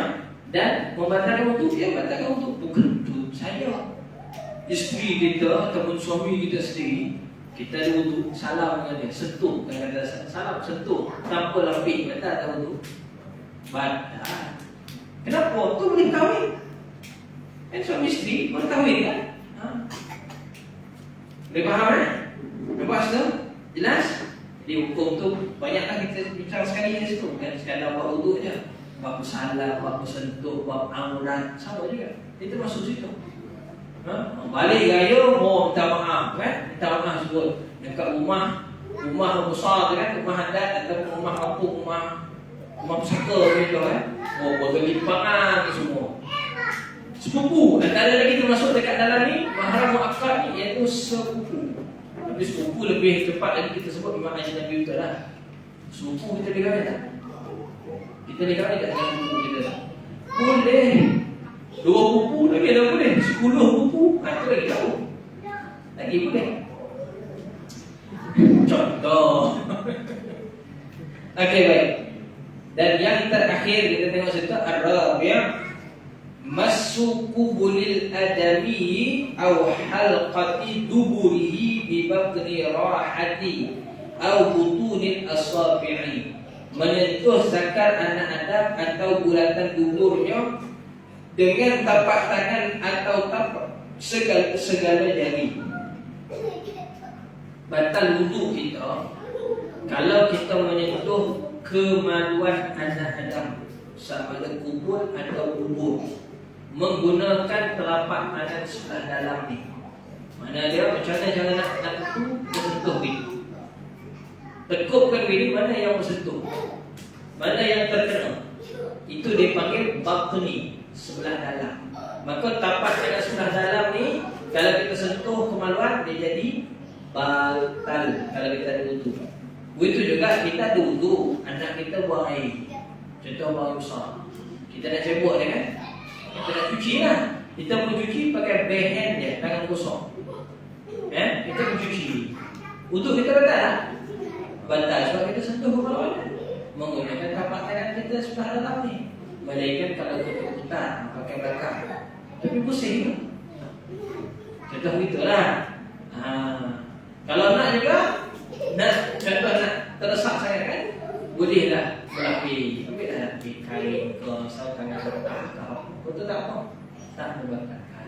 Tapi kalau orang tu buang air kecil, dia tak pegang pakai macam ni, dia pegang macam ni ya. Dia punya lekar dia tu, batal tak boleh?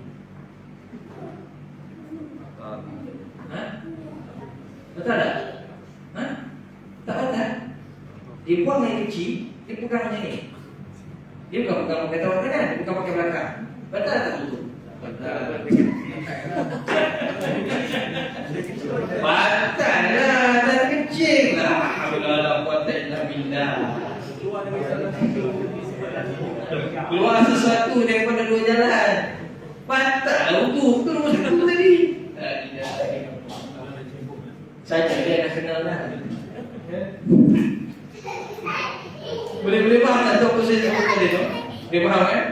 Buang air kecil, tapi dia tak sentuh pakai tapak tangan, dia sentuh pakai belakang. Batal tak wudu?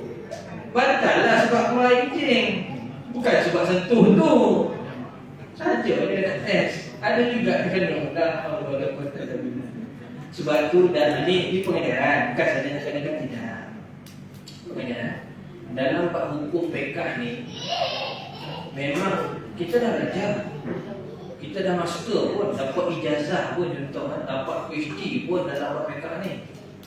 Tetapi bila orang tanya soalan pada kita, jangan cepat sangat dulu. Fikir dulu, faham dulu. Dia kena taswir masalah, kena bayangkan masalah itu sebenarnya macam mana yang berlaku tu. Seperti mana soalan tadi, kita kena bayangkan dulu. Memang tak berlaku benda terdepan kita, tapi kita cuba bayangkan situasi yang dia tanya masalah dia tadi tu, macam mana cerita dia, supaya jawapan yang kita bagi itu tadi tidaklah jatuh salah ataupun menggurui satu orang. Faham? Ataupun memang tak kena hukum langsung. Sebenarnya hukum benda tu haram, tapi kita jawab halal. Nak masalah. Sebab apa? Salah taswir masalah. Sebab itu dalam fiqh dia al-hukmu ala tasawwurihi. Itu ada kaedah. Hukum ni berdasarkan bagaimana kita menggambarkan masalah. Kalau kita faham gambaran masalah itu secara betul-betul, mana secara betul-betul komplit cara kita faham tu, maka hukum yang akan dikeluarkan bersesuaian. Tetapi kalau kita faham separuh-separuh, sikit-sikit je, orang sekadar tanya macam tu, kita terus jawab, padahal kita tak faham lagi, tak betul-betul faham masalah tu tadi, maka boleh jadi soalan kita, jawapan kita tu tadi akan jadi salah. Dan boleh jadi juga jawapan kita tu tak betul langsung. Tak betul langsung, mungkin tak tepat atau mungkin tak betul langsung. Kalau kau betul pun kebetulan. Itu hati-hati. Dipaham kan? Nampak kan? Jadi dalam belajar fiqh ni nampak mudah. Nampak mudah ya. Belajar fiqh ni pun seronok sangat. Sebab dia lebih seronok kalau kita dapat bayangkan masalah. Ni salah satu cara lah. Kadang-kadang orang datang kepada kita tanya masalah berbagai. Contoh macam saya mengajar ke mana-mana masjid semua, dalam sekalipun. Bila kita buka, ada soalan, ada orang tanya soalan macam ni, ada orang tanya soalan macam ni, ada orang tanya soalan macam ni. Kadang-kadang ada soalan tu yang saya tak boleh gambarkan pun, tak boleh bayangkan pun. Dia punya masalah tu macam mana sebenarnya. Jadi, hak kita yang mendengar ni tadi, kita kena tanya balik pada orang yang bertanya. Tuan maksudkan ni macam mana? Cuba cerita sikit. Buat ada bentuk contoh apa supaya kita betul-betul faham. Dan kefahaman kita tadi tak salah seperti mana yang ditanya. Betul. Lepas tu, saya tak tahu lah. Kalau tak pasti kan kita jawab. Kita lihat dia tak tahu. Kerana menjawab kata tak tahu la adri itu lebih baik daripada kita menjawab tapi salah. Sebab bila kita menjawab salah, orang tu bakal disebar lagi ke orang lain, jadi disebar ilmu yang sesat. Wal-a'yazubillah. Baik dia kata tak tahu. Lebih tak tahu, tutup cerita tu. Jadi orang akan tanya ke orang lain. Betul. Jadi kita pun tak tanggung apa-apa. Jelas kan? Wallahu ta'ala a'lam. Jadi 4 permasalahan tadi, 4 punca membatalkan wudu. Pertama, keluar sesuatu daripada 2 jalan. Yang kedua, hilang akal. Yang ketiga, bersentuhan kulit. Kulit. Bulu batal, tulang tak batal. Kau nak gurau dengan bini, abang jentik. Apa ni? Jentik kuku. Kau nak gurau sangat. Kalau tak pun pakai elok Eskimo ataupun pakai PPE tu, tunggu. Tak jadi masalah. Nak gurau sangat, dia biasanya ada wudu dah jadi gurau. Sui. Bila tak ada wuduk, balang kali. Bila ada wuduk, tentulah dia tahu. Bagus lah. Tapi berhati-hatilah. Jangan sampai tahap. Sebab pernah berlaku kes. Kerana kan takut nak batal wuduk ni tadi, berlaku perceraian. Punca dia simpan. Suami berhajat, isteri dia nak ambil fadilah, nak tidur kena ada wudu, malaikat beribu-ribu jaga, dia pun ambil wudu, tidur pakai kelepuk. Suami saya wudu. Pernah berlaku kes perceraian di Kuala Lumpur sebab mesti cerita ni benar dia berlaku. Ada ilmu tu bagus, tapi kena pandai-pandai menggunakan ilmu. Ilmu fiqh ni dia menyelesaikan masalah, dia bukan memanjang-manjangkan masalah. Jelas kan? Nampak. Baik. Kemudian menyentuh zakat anak Adam sama ada kemaluan orang itu sendiri ataupun kemaluan orang lain, anak dia dan sebagainya, dengan bulatan dubur atau bulatan duburnya, maksudnya kemaluan belakang lah, bulatan dubur tu tempat keluar najis tu kan, dengan tapak tangan atau tapak jari. Ini tapak tangan, ini tapak jari, ini perut jari.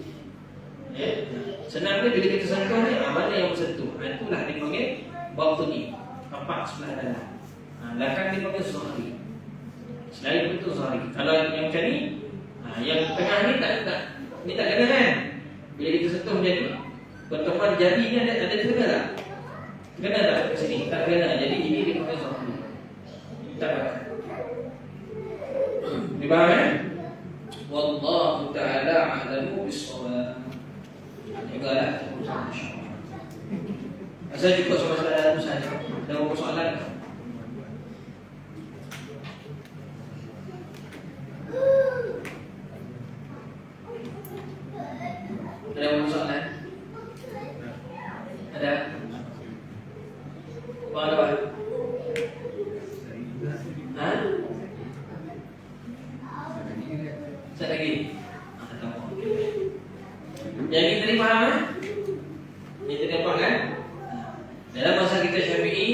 Mahram muakkad dikira ajnabi pada aurat dan sentuhan. Aurat dan sentuhan. Memang dia mahram, tapi mahram yang muakkad. Jadi dia dikira ajnabi. Maksudnya batal juga lah. Kadang-kadang kita sentuh atau rapi pas mereka. Dan kita memang rasa tak boleh salah pun. Pada sentuhan dan juga pada aurat. Aurat mana kena tutup lah. Dengan pipa tutup lah. Hujung rambut pun juga kaki kalau orang perempuan. Orang lelaki ni jaga juga lah. Taruh pusat dia kalau tutup. Janganlah kata rendah berbuka sebagainya. Satu rumah ni mana satu rumah satu pipa. Tutup, tetap lagi tutup. Okey. Nampak Wallahu ta'ala a'lam. Ya. Yang utama tu kan. Yang angin yang ada di dalam perut kan. Angin yang ada di dalam perut ataupun yang dia ada masalah sebelum ni dengan perempuan kan. Ada soalan yang kita tanya tentang angin yang keluar pada faras itu ada kata. Angin yang keluar daripada faras. Bukan dari dalam. Bukan dari dalam perut. Ini cerita angin kan? Cerita angin Baik. Adakah angin yang keluar daripada faras, dia panggil kentut faras, membatalkan wudu? Batal. Yang disebut kaedah daripada khurujus syai' min ahadis sabilain. Keluarnya sesuatu daripada dua jalan. Ditambah sesuatu tadi, ditambah kalau perempuan faras. Kenapa Syekh tak sebut faras dekat sini? Kerana matan ni untuk umum, lelaki atau perempuan. Tapi dalam syarah, dan kita syarah tersebut bagi perempuan ditambah juga faras. Sama ada yang keluar tadi daripada tiga jalan ni tadi, salah satu daripada tiga jalan ni tadi bentuk angin, bahasa kita yang panggil kentut lah, ataupun cecair, ataupun pepejan, melainkan air mani. Air mani saja yang dikecuali, mana tak batal wudu, mewajibkan mandi je lah, itu air mani. Selain daripada tu, contoh macam kentut faras kan, dia bukan keluar daripada perut, tapi dia keluar daripada faras. Batal tak wudu? Batal. Dia boleh nampak kan? Itu permasalahan. Memang ada permasalahan tu. Maka dimuktamadkan dalam mazhab Syafi'i batal wudu. Ambil wudu kali ya? Wallahu ta'ala. Cuma yang menjadi sikit polemik besar dekat dalam mazhab Syafi'i, isu dia, apabila yang keluar daripada faras seorang perempuan itu ialah air mani suaminya. Ini panjang sikit perbahasan. Berlaku persetubuhan suami isteri mahalah dengan suami isteri. Maka si isteri ni tadi dia bersih habis semua dah mandi siap dah. Lepas daripada tu keluar air mani. Bukan air mani dia, air mani suami dia baki. Air mani suami keluar, boleh keluar. Adakah perlu dia mandi semua ataupun dia perlu berwudu semua? Berlaku panjang perbincangan para ulama kita. Maka yang muktamadnya ialah disebut air mani yang membatal, yang mewajibkan mandi itu apabila dia keluar dengan syahwat, atau keluarnya itu ada yang dipanggil sebagai bau. Memang bau air itu memang air mani itu. Atau keluarnya dia dengan cara keluar air mani, iaitu pancutan, tadafur dipanggil, ataupun climax kalau bahasa Inggeris dia. Kalau ada salah satu daripada tiga ciri ni yang keluar daripada air mani daripada faras perempuan ni tadi, maka air mani itu mewajibkan mandi tetapi tidak membatalkan wudu. Tetapi kalau tak ada langsung salah satu daripada tiga ciri ni tadi, maka air yang keluar itu dikiaskan dengan hukum air mazi. Maka air mazi membatalkan wudu tapi tak mewajibkan wudu. Dia faham masalah tu? Ini syarat yang umum. Salah satu dari tiga ni ialah syarat umum menyatakan air itu ialah air mani. Apa dia? Keluar dengan syahwat, ataupun dia keluar sifat air itu sendiri ada bau dia. dia keluar dengan climax, dia bukan meleleh tapi dia keluar dengan kepancutan, maka itu dikira sebagai sifat air mani, maka mewajibkan mandi, tidak mewajibkan wuduk. Mana wuduk tak batal lah. Betul. Tetapi kalau tak ada langsung salah satu dari tiga ni, tiga tak ada langsung, maka air itu disebut sebagai air mazi. Bila air mazi maka membatalkan wuduk tetapi tidak mewajibkan mandi. Faham kan? Ini permasalahan dengan perempuan yang tak berkahwin. Biasa kadang-kadang ada persoalan itu ditanya. Jadi banyak sebenarnya perbincangan, banyak khulasah dan kita khulasah tu maksud singkat kan, tapi dia punya keputusan Allah Taala. Yang kedua tadi itu angin barat tadi itu mau batal lah. So dia mau keluar daripada dalam barat itu dia keluar. Juga sama sekali saja dahulu. Kita sambung lagi nanti insyaAllah pada minggu akan datang. Bismillahirrahmanirrahim. Rabbana anfa'na bima 'allamtana, Rabbana 'allimna alladhi yanfa'una, Rabbana qina lana wa qurbatina fi dinina. Sallallahu ala sayyidina Muhammad wa ala alihi wa sahbihi wa sallam. Alhamdulillah. Assalamualaikum warahmatullahi wabarakatuh.